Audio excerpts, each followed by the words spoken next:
Bonjour, émission spéciale sur la fonction d'organisation.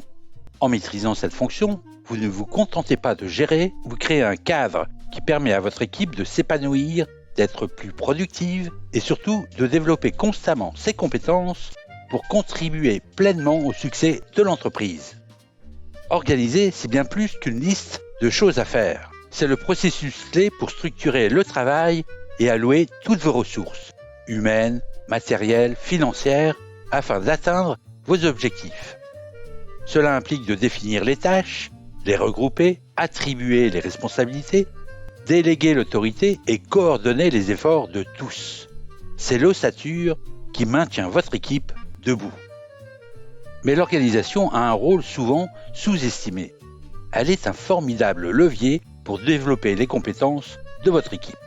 En structurant le travail avec intention, en offrant des défis appropriés et des rôles variés, vous créez un terrain fertile pour l'apprentissage et la croissance de chacun. C'est la clé d'une équipe non seulement efficace, mais aussi épanouie et adaptable. Prêt à passer à l'action ? Voici 5 actions clés pour incarner pleinement la fonction d'organisation et faire décoller votre équipe. Tout d'abord, clarifiez les rôles et responsabilités. C'est la base. Assurez-vous que chacun sache précisément ce que l'on attend de lui et comment son rôle s'intègre au tableau d'ensemble. Pas de confusion, que de l'efficacité.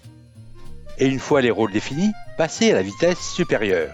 Déléguez intelligemment avec l'intention de développer les compétences de votre équipe.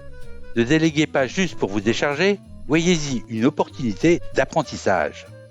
Identifiez les tâches qui vont offrir de nouvelles compétences, donnez le soutien nécessaire, mais laissez aussi de la marge de manœuvre pour l'initiative et l'autonomie. Pour que cette délégation porte ses fruits, créez des processus clairs et évolutifs.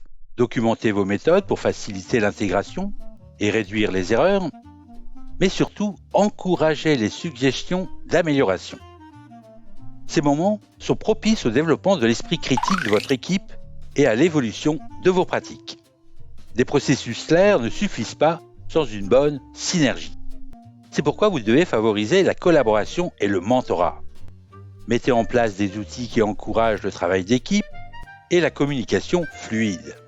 Incitez les plus expérimentés à partager leur savoir avec les nouveaux. Le partage, c'est la croissance mutuelle et la force d'une équipe bien organisée. Enfin, pour maintenir cette dynamique, évaluez, adaptez et identifiez les opportunités de croissance. L'organisation n'est jamais figée. Revoyez régulièrement si votre structure est toujours pertinente, soyez prêt à ajuster et surtout, profitez de ces moments pour identifier comment les rôles peuvent évoluer pour le développement continu des compétences de vos collaborateurs.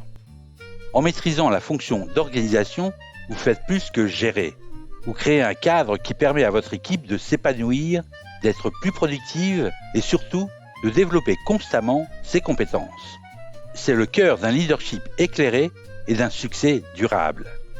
Alors, prêt à libérer tout le potentiel de votre équipe ? Je vous remercie de votre attention. À bientôt.